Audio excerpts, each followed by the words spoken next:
वाल्मिक कराडशी संबंधित आहे। वाल्मिक कराड आणि त्याचे नवनवीन कारनामे आता उजेडात येऊ लागलेत। संतोष देशमुख हत्याकांडावरनं बीडसह राज्यातील वातावरण ढवळून गेलंय। या प्रकरणामध्ये वाल्मिक कराडवर गुन्हा दाखल झाला आणि सध्या तो अटकेत आहे। खंडणी प्रकरण आणि त्यातून घडलेल्या देशमुख हत्याकांडाचे धागेदोरे जोडण्याचं आव्हान सध्या तपास यंत्रणांसमोर आहे। एकीकडे खंडणी आणि देशमुख हत्या प्रकरणात कराडवरती कारवाई होते, तर दुसरीकडे याच आकाची नवनवीन त्याचे कारनामे उजेडात येत आहेत। बीडमध्ये व्यावसायिक महादेव मुंडेंची हत्या झाली आणि आकाच्या सांगण्यावरनं खोट्या आरोपींना अडकवण्यात आल्याचा आरोप सुरेश धस करतात। तपास यंत्रणांवरती दबाव टाकल्याचा आरोपही झाला। महादेव मुंडे प्रकरणाची चर्चा सुरू झाली तर आकाचा आणखी एक कारनामा समोर आला। बीडमध्ये झालेल्या गँगवॉर बापू आंधळेचीही हत्या झाली, तर महादेव गित्ते सध्या तुरुंगात आहे। या गँगवॉरमध्ये आकाचाही हात असल्याचं बोललं जात आहे।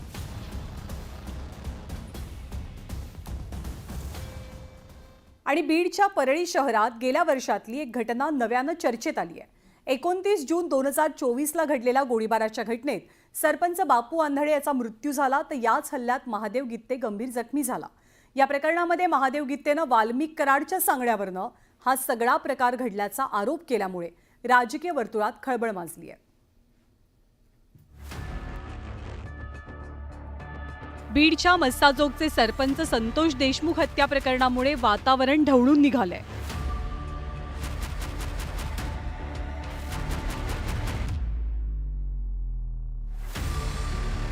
अशातच आता गेल्या वर्षी सरपंच बापू आंधळे यांच्या हत्या प्रकरणी एक मोठा खुलासा करणारं ट्विट जितेंद्र आव्हाडांनी केलंय।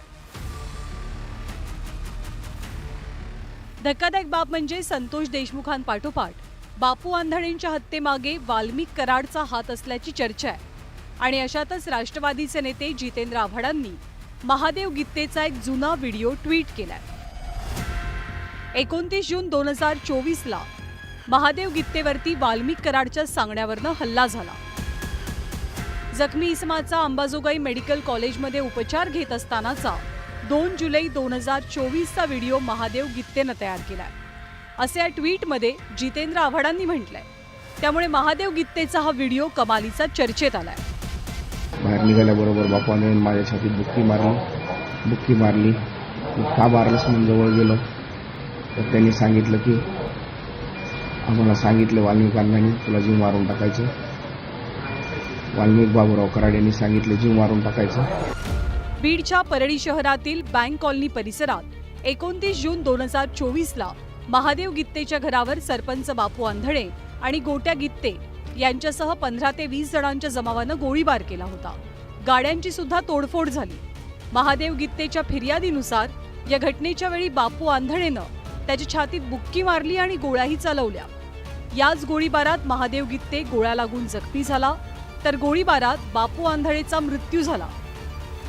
या प्रकरणी बबन गित्ते, मुकुंद गित्ते, महादेव गित्ते, राजाभाऊ निहरकर, राजेश वाघमोडे यांच्यावर गुन्हा दाखल झाला।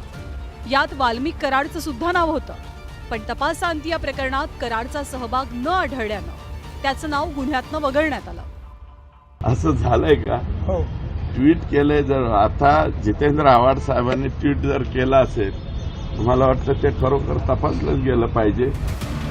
महादेव गित्ते हा राष्ट्रवादी काँग्रेसच्या शरद पवार गटाचे नेते बबन गित्तेचा कार्यकर्ता आहे, तर मृत बापू आंधळे राष्ट्रवादी अजित पवार गटाचे नेते धनंजय मुंडे यांचा समर्थक होता। वाल्मिक कराडच्या सांगण्यावरनं गोळीबार केल्याचा दावा महादेव गित्तेकडनं केला जातोय। बापू आंधळे हत्या प्रकरणी 2 वेगवेगळे गुन्हे दाखल आहेत। या प्रकरणी तपास सुरू असून महादेव गित्तेसह 8 आरोपी कारागृहात आहेत, तर बबन गित्ते फरार आहे। जितेंद्र आव्हाडांनी केलेल्या एक्स पोस्टमधील व्हिडिओमध्ये महादेव गित्तेनं बापू आंधळे हत्याकांडासंदर्भात काही गंभीर आरोप वाल्मिक कराडवरती केले। त्यामुळे आंधळे खून प्रकरणात वाल्मिक कराडचा हात आहे का असा सवाल उपस्थित होतोय। सुरेश जाधव, न्यूज 18 लोकमत, बीड।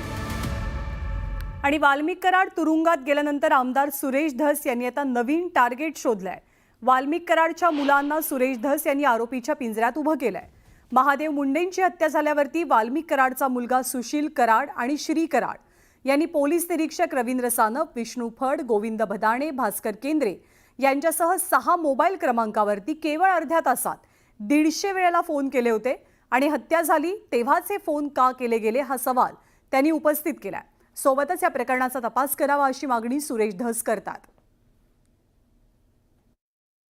महादेव मुंडेचा खून झाला त्यावेळेस यांच्या घरातून त्यांच्याकडे फोन कसं काय जातात याचाही तपास झाला पाहिजे. मी आज आरोपी मानत नाही, पण मग यांना 150 कॉल करण्याची आवश्यकता काय हे मी एसपींना निवेदन दिलेलं आहे. आणि 150 कॉल चेक केले गेलेत मनाकडून. जे मुंबईवरून सायबर तज्ज्ञ आणलेले आहेत दुबे नावाचे जे सायबर तज्ज्ञ आहेत त्यांनी त्यांचं मत या ठिकाणी नोंदलेलं आहे.